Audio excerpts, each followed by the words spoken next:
Alright, Shalom. Before I start, we're going to give all praises to Yahweh, Bahasham, Yahweh Shai, Bahasham, Kakodash. The honors to the elders and apostles of Great Millstone. Peace, blessings, and salutations to all the elect Akim wa Akwath, learning and teaching in truth and sincerity. Another video through the spirit, your brother Malak from GMS Detroit. Going to be diving into some history with our man's Mr. Elon, right? You know, he was completely set up and groomed to be in the role that he is in. It's not happenstance. He didn't just accidentally become wealthy and he just randomly decided like hopping into the government with Trump. He comes from a family that helped oppress dark-skinned people in South Africa. And I say it like that because, you know, some of them were Hamites and some of them could have been Jake. But Elon comes from a history of evil. And since his popularity has gone through the roof lately, you know, people decided to dive into his background. And the tutelage that he was brought up under was one of bigotry, hate, and white supremacy. Alright, so we're going to dive into this man's history a little bit. Come to find out. Alright, hey, I'm at the gig, so it's going to be, you know, noise in the background. Bear with me. This guy didn't gain his wealth by playing poker or was just some smart genius who wanted. No. This world is covered in a web of lies. And through the truth of Yahweh Bashim, Yahweh Shai, we can see clearly, while the people of the world are blinded. It says Elon Musk's family ties, apartheid, South Africa, and neo-Nazi,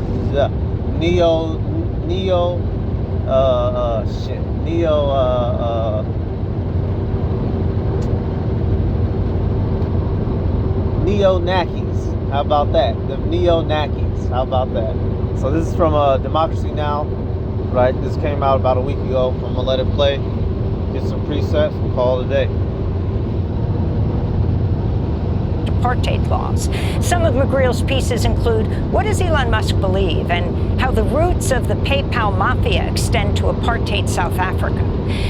Yep, he's also, his family has connections to the PayPal mafia, right? The fact that PayPal was getting over on lots of people, all right? And this man, he has beliefs centered in white supremacy and taking over the world, which all the Edomites do. And they already own the world, but it just goes to show you, these are not sincere nor good people. And by asking Chris McGreal to discuss Musk's grandfather, Joshua Haldeman. You see Musk's grandfather, Joshua Haldeman, he immigrates to South Africa in 1950, and that's really when apartheid's just started to kick in. The 1950s are when the first laws, South Africa had discrimination. And apartheid is dealing with the Edomites who ran up into South Africa and took over. Notably the German, the Dutch, and the French. That's why, hey, you know, brothers, if you watch the fights, you know, UFC guys like Duplessis, right? He's a descendant of them apartheid mother effers. That's why Israel Adesanya was, you know, calling him a colonist. If y'all remember that little feud, right? Because you know, there's no such thing as an authentic South African white person. They're the descendants of the slaughterers, the rape robbers, the murderers who came and took over. It's just the same thing here in America. Edomites take over, kill, and then rename themselves. Matter of fact, we'll start with that. I'm sorry, y'all, but that's all that happened over there. Edomites showed up, right? Got their money from Amalek and whatnot, took over, slaughtered, butchered, set up base. It's the same thing that they do, the same blueprint. Psalms 49 and 11. Their inward thought is that their houses shall continue forever, and their dwelling places to all generations. They call their lands after their own names. They showed up, took over, and established it for their peoples, right?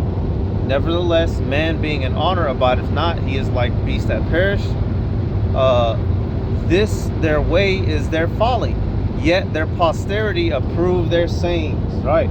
So now the forefathers set up that place, and now their descendants are carrying on the legacy, the prosperity. They approve their sayings, right? Oh, this is our heritage. This is our culture. No, it's not. You came and killed and took over and butchered. This is how Esau gets down worldwide. The first laws, South Africa had discriminatory laws before, but you see the specific apartheid laws, which are much more aggressive and in many ways reminiscent of the Nazi Nuremberg laws against Jews in the 1930s. They have very similar. And don't get all. We know that stuff that happened with Amalek in World War II. Much of it was a setup. Eat the meat, spit out the bones. In stripping black people from the right to work in certain places, their movements, controlling them, confining them to areas. You already had a situation which is now, come to the fore because of recent events with Trump. But you mean with Elon Musk giving the Nazi salute? Yes, but also with the sanctions over land, is that the 1913 Land Act had already deprived most black people of land in South Africa anyway. At that point, the 7% or 10% as it was of the population that was white owned more than 85% of the land under the Land Act of 1913. The Land Act of 1913. So you can imagine, after they did this, right, now what do? Oh, why don't you black Africans have any jobs? Why don't you do anything? Well, your forefathers came here and slaughtered us, and then you came up with laws to push us out. And like I said earlier, most of them are probably Hamites being affected, right? But Esau, Edom, they don't care. We're suffering the same things over here in America. And I have another clip I'm going to play from YouTube, and hopefully it uploads. They don't take the video from me. The system that they enacted in South Africa, much of it they learned here from America. And I'm going to show you with that clip here in a minute. This is Esau's MO. Show up, take over, oppress, and then blame the finger or point the finger at you, the people he oppressed. So the apartheid laws kick in the 1950s. Elon Musk was born in 1971 in Johannesburg, and at that point the Prime Minister was a guy called John Vorster. And John Vorster's background is very telling, really, because Vorster in the 1930s had been a member of a neo-Nazi militia called the OB, which was openly sympathetic and linked to the Nazis in Germany. It was responsible for all kinds of attacks, but including burning Jews out of their businesses in Johannesburg. And we're talking about what years? In the 1930s, so the late 1930s. And then South Africa goes to war as an ally of Britain against Hitler. The OB and the groups that support them, like Vorster, people like Vorster, they actively oppose that. They actually are in touch with, OB is in touch with German military intelligence, and they plan to assassinate the Prime Minister of South Africa, Jan Smuts, and overthrow the government and have it support Hitler. That plan fails because the Germans are unable to provide the necessary weapons and back out. But in 1942, John Vorster, later Prime Minister, stands up and gives a speech, and he talks about the system that their kind of ideological belief system, which was Christian nationalism. And he says Christian nationalism in South Africa is the same as Nazism in Germany and fascism in Italy. It's all anti-democratic. It's all the same thing. By 1971, when Elon... So wait a minute, y'all. These people, Elon and his family and his country, have connections to the bad, not the bad, what did I call them earlier? The Nackies, right? The bad Nackies. Aren't those bad people? Doesn't the government and the media demonize you if you have connections to those bad peoples? Right? That's what they do, right? How come Elon isn't demonized and it's, being revealed in the public? Why? Because they're all in on it. They're all in on it, y'all. This guy is not a trailblazer. He's not a maverick. Trump is a pawn. Elon is a pawn. All these motherfuckers are. And their plan is to dominate this world and introduce this mark. That is the purpose of these people. Musk is born, that man is the Prime Minister of South Africa. And Christian nationalism is the basis of not only the political philosophy, but the entire education system that Elon Musk is brought up into. So take us from Elon Musk's grandfather moving to South Africa in the 50s to his father, how they gained their wealth. So Elon Musk's grandfather moves there in 1950s. He's not particularly prosperous. He arrives without a lot of money, but it's Elon Musk's father, Errol, who makes the real money, principally through investments in emerald mines in Zambia. And, mining conditions in southern Africa in that period were really pretty dire in the 1960s and 70s. Very high death rate, very poor conditions, but the owners got very rich. Yeah, the owners got rich. The little Hamites dying and couple Jakes scattered amongst weren't getting rich, working in mines, breathing in all them fumes. And I did a video with Jules some weeks ago, how they had Northern Kingdom down there in South America digging, and who's getting rich? Amalek. Y'all, you can't make this shit. It's literally the same thing throughout the entire planet. Amalek and the different Edomite tribes oppressing every fucking body down here on the earth and propping themselves up to be the angels. None of them are, y'all. Let me get this. It's the same trick everywhere they go from these people. Right here, go to Psalms 10 real quick.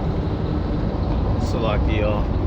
I'm in this rough patch of road. Let me make my lane change. All right, Psalms 10:1. It says, "Why standest thou afar off, O Yahweh? Why hidest thou thyself in times of trouble?" And hey, this is the complaint of the elect, and even of the people of the world. People are crying out against the so-called white man, against Amalek, all their wrongdoings. He's blatantly oppressing the earth now. Everybody's catching it from the so-called white man. You see them Palestinians going through hell, right? Now, and the Heavenly Father is not ignoring us. The Heavenly Father is long-suffering. Because when He sends His Son, Yahweh Shai, guess what? Then it's going to be the opposite. Hide us from the wrath of the Lamb. It's going to be too much judgment for the world to handle. So the Heavenly Father isn't turning a blind eye. These prophecies have to be fulfilled. And boy, oh boy, they will be. Verse 2. The wicked in his pride doth persecute the poor. Let them be taken in the devices that they have imagined. Right? Esau, Edom, they have the wealth, they have the power. They oppress, and they don't give a damn, y'all. They don't give a damn. For the wicked boasteth of his heart's desire, and blesseth the covetous whom the Lord abhorreth. Right? So he's down here fulfilling his little enterprise. And in his mind, he's blessed. Hey, what does it say of Zechariah concerning us, the Israelites, in relationship with our captors, whose possessors slay them and hold themselves not guilty? Another one, Psalm 73:8. They are corrupt and speak wickedly concerning oppression. Esau has no problem going worldwide, oppressing everybody, all nations. And now the spotlight is on him, and he doesn't like it. He doesn't like it at all. Let's come back. Damn. And Musk lived what can only be described as a neo-colonial life. If you were white South African in that period and you had any money at all, you lived with servants at your beck and call. You lived in sprawling housing. And what you see with Errol Musk is that when we get a glimpse into just how much money he had when he and Elon's mother get divorced. She says at the time that, well, he owns a yacht, he owns a jet, he owns several houses, so there was considerable wealth there. Was the grandfather of Elon Musk on the record in his support for Forster? Well, he was certainly on the record in his support for apartheid. very vividly so. Yes, and he said that that's why he'd moved to South Africa from Canada in 1940 was in support of it. Yeah, because remember, his family, they're Amalekites that came from Canada, and they went to South Africa on purpose to get in that oppression money. The same way that many of these Edomites came to the Americas to get in, right? The gold rush, whatnot. Came over here, they didn't care, they were about to come slaughter some natives. If it meant that they could gain wealth, then that's what they did. Motherfuckers ain't come over here for no religious freedom. Take that bullshit and shove it. That bullshit from school. Now, the grandfather himself is killed a few years later in a plane crash, but it's not known what Elon Musk's grandmother's personal views of Forster particularly were, but they were both avid supporters of the apartheid system, and the grandmother lived for a number of years afterwards. So you've been talking about Elon Musk's maternal grandparents and how they moved to South Africa, but talk about their roots in Canada. Originally, the grandparents have no connection to South Africa. They're born and grew up in Canada, and in the 1930s, And do y'all remember I did that video on Canada not too long ago? Canada was supposed to be another white man's haven, another country so-called set up and founded in white supremacy. It was supposed to be America 2.0. The only reason, because there's 30 million people there now. The only reason why they let immigrants in was because they literally needed more human bodies to help tame the wilderness, because Canada is a very, there's lots of wildlife out there. It's very extreme because of the cold. But if y'all remember that video I did a couple months ago, Canada was set up to be a white man's utopia, right? They literally had posters and propaganda up, white man's land, Canada. You can Google it. You'll see pictures and postcards. So they was a devil family, went to go complete a devil's mission. So Elon was raised up to do the things that he's doing now. He's not some random techie guy out of nowhere.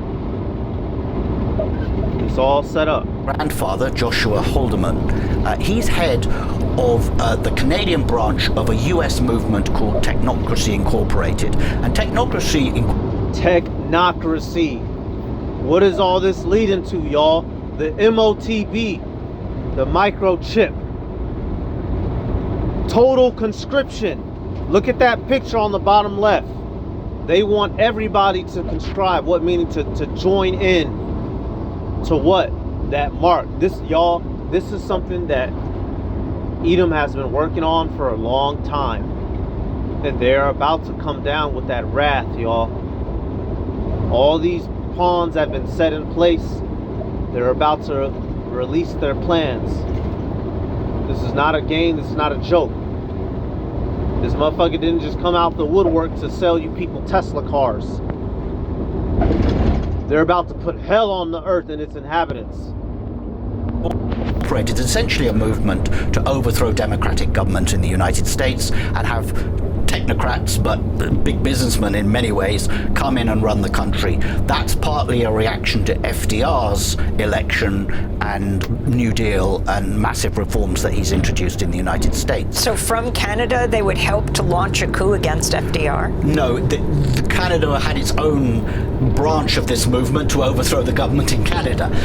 Haldeman heads that branch. And through the 1930s, it takes on increasingly fascist overtones. They start wearing grey uniforms, modeled on the Nazi brown and black shirts. And so when... That one world order spirit, everybody wearing the same clothing and whatnot. Same hairstyle, same music, same breakfast, lunch, and dinner. Same amount of children. Same dimensions of your house. Handmaid's Tale, Equilibrium. That type of shit. V for Vendetta. This is the world that they are literally... Let me get a scripture, y'all. This is not a fucking joke. Esau, they're about to come down with that wrath, y'all. Revelation, let me see. Yep. Revelation 3 and, you know what? I might need to get both of them, man. 2 You know what? Okay. I'm sorry, y'all. Let's do this. Let's get the 12. Yep, Revelation 12 and 12. Therefore rejoice, ye heavens, and ye that dwell in them. Woe to the inhabitants of the earth and of the sea. For the devil is come down unto you having great wrath, because he knoweth that he hath but a short time. These Edomites are coming down, y'all.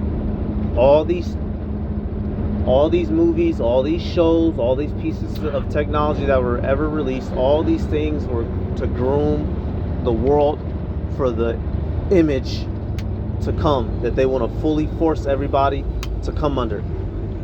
Right now the image of the beast is already out. All the culture of ancient Rome revived in this world through all of its many different facets. What is the accomplishment of it? Taking the mark. That's how you fully worship the beast. And that's what they're about to come down with. They've been getting this shit ready, y'all, since we was picking cotton. Make no fucking mistake about it. Canada declares war on Germany in 1939 alongside Britain. The movement is banned because it's clearly sympathetic to Hitler. Then Haldeman is arrested. Elon Musk's grandfather. Elon Musk's grandfather is arrested. They find documents sympathetic to the Nazis and other subversive documents inside his house. And all right, so let me before we get too far in that video, let me play this other video with that guy. I forget his name, something Noah, but let's right here. It says South Africa studied racism in America to build a perfect system. Everyone should know that. Just like what? Jim Crow laws and black codes. The same thing. And now he has to deal with all this reproach. And now he doesn't like it. And what do the scriptures say about that? This dude is going from place to place, taking everybody's shit, doing the same thing. Deuteronomy 19 and 14. Thou shalt not remove thy neighbor's landmark, which they of old time have set in thine inheritance, which thou shalt inherit in the land that Yahweh, Bashem Yahweh Shai power, giveth thee to possess it. This man goes around taking over everything, ruling over everyone and everybody, right? Their inward thought is that their houses shall continue forever. This is why it says what it says in Isaiah 14, y'all. What happens when these people get out and multiply in the earth? What do? Isaiah 14 and 21. Prepare slaughter for the prepare slaughter for his children for the iniquity of their fathers, that they do not rise nor possess the land, nor fill the face of the world with cities. And that's what they've done. It's the same thing everywhere from these people. Come on. So we'll get ready to finish out. The subversive documents inside his house, and he is sent to prison for a few months and then remains on essentially a subversion watch list for the rest of the war. Yeah, so he's basically regarded as a Nazi sympathizer, a fellow traveler. And about a decade later, he moves to South Africa. Why? So after the war, he founds another political movement which has deep anti-Semitic roots and actually promotes Don't be all buzzed by those buzzwords, right? They really don't care about that, right? The Amalekites themselves are anti-Semites. Why? Because they treat their own. They're against the real chosen people, which is us, the Negroes, Latinos, and Native Americans. But that's just some of the buzzwords that they use, right? These guys were devils, and they had plots and plans. That's the point of this video. That's what you take from it. Don't get all thrown off by those terms. But it just shows you how much hypocrites they are. You know, if this guy's family comes from all that, why is he not being condemned in the media left and right? Exactly, because they're all in on it. The protocols of the Elders of Zion. Elders of Zion. After the war, he founds another political movement which has deep anti-Semitic roots and actually promotes the forgery, the protocols of the Elders of Zion. Elders of Zion. That's it. And that's a notable book everyone should know about. But obviously after the war and the Holocaust, there's no real appetite for that in Canada. It's a failing political movement. And so his eye casts down to South Africa. By 1950, the apartheid government has been in power for 2 years. And Haldeman looks at it and thinks that 1948, MLA got set up in the land. In 1948, the apartheid government got set up in South Africa. How about that? Coincidence? I think not. it's just my kind of place, which clearly that was what he would want to create in Canada and had been trying to create in the 1930s. And so that's the point at which he and his wife, May, they move to South Africa and become very fervent supporters of apartheid. Now, I wanted to blend in some breaking news in addition to cutting off all aid to South Africa, news of the region, and that is Sam Nujoma, the freedom fighter turned president who led Namibia to independence, people striving to achieve a common good for all members of the society will culture of Namibia. SWAPO, indeed. Really, SWAPO takes off and is able to have effect after Angola becomes independent with the fall of the Portuguese. I'm gonna fast forward a little bit. Portuguese dictator keeps SWAPO at bay. Another member of the PayPal keeps SWAPO at bay. But the war goes on, and eventually South Africa loses that war. At that period, though, one of the things you see is that Peter Thiel, another member of the PayPal mafia, very close friend, One of Elon's homies, of Musk, he had been at school in Johannesburg, but his father gets a job on a uranium mine near Swakopmund in what is then Southwest Africa. And so Peter Thiel moves there as a child and goes to school there. And the thing to know about Southwest Africa, or the reason it was separate from South Africa, is that it had been a German colony until the end of the First World War. Then it becomes falls under South Africa's mandate, partly because at that point South Africa was a British colony. When South Africa becomes a republic in the 60s, a British colony, just like America used to be. So that lets you know they were set up by who? The Amalekites, right? It hangs on to Southwest Africa and it becomes a South African colony. But the population, big part of the population was of German ancestry. And you could, I remember going to Windhoek in the early 90s, and the main thoroughfare through Windhoek was called Hermann Goeringstrasse, named not after the Luftwaffe chief, but after his father, who had been a governor of German Southwest Africa. In Swakopmund, it was even more extreme. It was notorious for many, many years, really into the 80s and 90s, as a hotbed of open support, continued support for the Nazis and for Hitler. The New York Times has a story from the mid-70s of a reporter pulling up at a gas station to get his car filled with gas, and the attendant openly giving a Nazi salute and saying Heil Hitler to him. You could go to curio shops in Swakopmund and they would sell Nazi-themed mugs and flags and things, and they openly celebrated Hitler's birthday every May.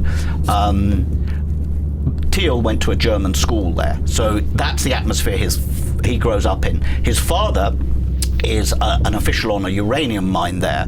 And the interesting thing about the uranium mine, amongst many other things, is that it supplied part of the uranium to develop the South African atomic bombs in the 1970s, which were developed in league with Israel. Now, part of the deal with Israel was that... So the other guy, Elon's friend, his father had involvement with the uranium mines down there. Y'all. So you see all these pieces of the puzzle coming together. These aren't just some random guys who decided to start up internet companies. These guys were bred to be movers and shakers here in the earth, right? They didn't just fall out the fucking air. And we're seeing the move that these folk are getting ready to do, right? And that's really about it. You can come watch this whole thing, man. There's some good stuff in here.